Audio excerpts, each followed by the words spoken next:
চট্টগ্রামে আগুন ঝরালো বাংলাদেশ। প্রথমে ব্যাট করে নিউজিল্যান্ড তোলে 182 রান।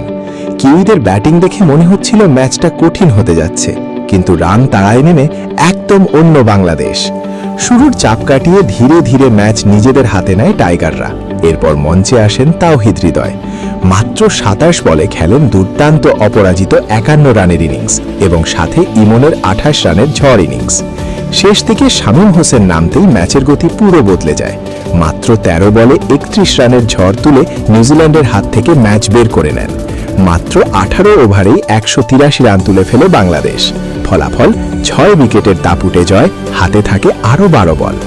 তোমার কি মনে হয় ইন্ডিয়াকে কি বাংলাদেশ হারাতে পারবে?